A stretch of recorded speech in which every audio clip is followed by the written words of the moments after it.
Bonjour monsieur, j'espère que vous allez bien. Voici mon bilan final en flag football. Lorsque je cours mon trajet, j'attaque la ligne à pleine vitesse, toujours, puis je maintiens une vitesse maximale constante. Je m'assure aussi de toujours respecter le trajet qui m'a été attribué. Puisque j'exécute mon trajet rapidement, j'ai réussi à établir un contact visuel avec la QB en très peu de temps. Depuis, je me suis réellement améliorée dans l'exécution de mes feintes, ce qui m'a permis d'établir fréquemment des distances considérables entre moi et la joueuse qui était censée me couvrir. Par exemple, lorsque je fais une chaise, je réussis toujours à déjouer l'adversaire qui me couvre car mes feintes sont convaincantes et, puisque je cours toujours à vitesse maximale, je crée une distance considérable entre nous deux, permettant à la QB de me faire une passe. Pour être encore meilleur, j'aimerais m'entraîner à courir les trajets longs, exemple 7 à 10 verges, plus rapidement afin d'être davantage efficace à l'offensive jouée en zone profonde. En homme à homme, mon regard est toujours fixé sur la joueuse que je couvre, tant que je n'ai pas saisi la nature de son trajet et de toutes les feintes qui viennent avec. Je rive mes regards sur elle et je me concentre principalement sur elle.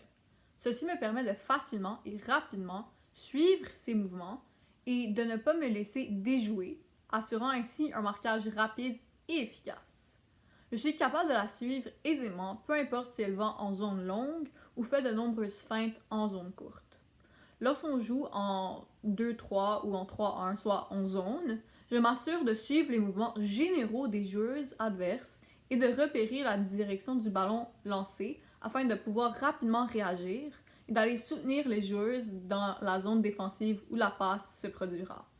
De plus, la communication entre mes coéquipières et moi est fréquente et efficace.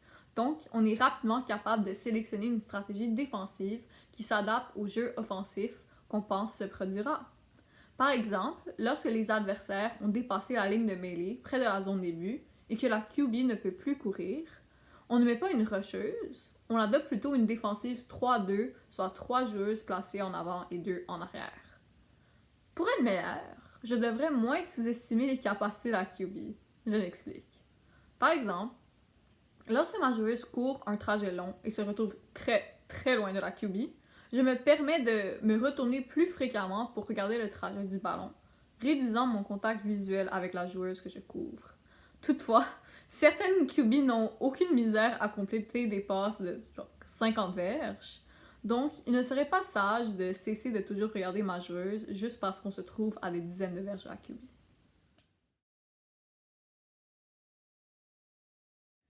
Je suis d'avis que la fréquence à laquelle on retire des flags est une réflexion de la qualité du marquage en général. Comme je l'ai dit tantôt, je m'assure de toujours rester proche de ma joueuse et de courir à vitesse maximale afin de facilement pouvoir la déflaguer si le besoin le nécessite. De plus, tant que la joueuse ayant le ballon n'est pas déflaguée, je la poursuis à vitesse maximale pour appuyer mes coéquipières. Par exemple, même si l'adversaire ayant le ballon court un trajet en zone profonde et que je défends en zone courte, je me mets à lui courir après car je suis d'avis que tant que le flag n'est pas enlevé, je dois contribuer défensivement et ce, peu importe où je suis initialement placé sur le terrain. Donc, puisque je cours toujours rapidement et je sais adopter l'angle de course qui me permet de me retrouver devant ou du moins du côté de la joueuse adverse, je suis très fréquemment en position de déflaguer l'adversaire en baissant mon centre de gravité, ce qui me permet de me stabiliser près de ses hanches et de lui retirer ses flags. Pour être encore meilleur, j'aimerais apprendre à plus aisément enlever des flags lorsque je cours derrière les joueuses adversaires, car en situation de match, il n'est pas toujours possible d'être face à face avec l'adversaire lors de l'enlèvement des flags, donc ça serait quelque chose de très utile à savoir faire. J'attrape environ 90% des passes qui me sont faites, qu'elles soient en zone longue ou en zone courte. Lorsque je cours un trajet, je m'assure de rapidement établir un contact visuel avec la corps arrière et de suivre des yeux la trajectoire du ballon lorsqu'il est lancé dans ma direction afin de me placer de manière adaptée à celui-ci. Je m'assure toujours d'avoir bien capté et sécurisé le ballon dans mes mains avant d'entamer ma course vers la zone début, ce qui assure une complétion de la passe. Cette sécurisation est possible car je place mes mains de manière à absorber le ballon, l'amortissant et l'empêchant de rebondir lorsqu'il entre en contact avec mes mains. J'arrive souvent à me démarquer, donc il y a typiquement peu de pression d'un adversaire. Toutefois, je suppose que si j'étais couverte, il me serait plus difficile de compléter la passe.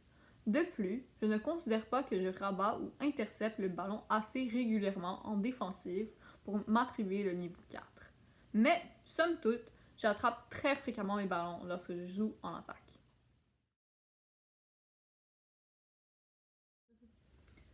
Puisque j'avais fait du flag au secondaire, je savais déjà comment rapidement lancer le ballon presque partout sur le terrain de manière à ce qu'il forme une spirale. Toutefois, lors de la session, je n'ai pas réellement pratiqué lancer le ballon durant des matchs, donc je ne crois pas avoir énormément progressé dans cet aspect.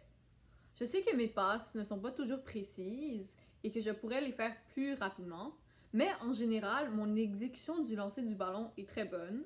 Je suis particulièrement douée, disons, pour faire des passes rapides en zone courte et je sais facilement élaborer des trajets avec de nombreuses feintes qui s'alignent avec mes capacités de lanceuse. Donc, les passes que je fais sont très souvent complétées.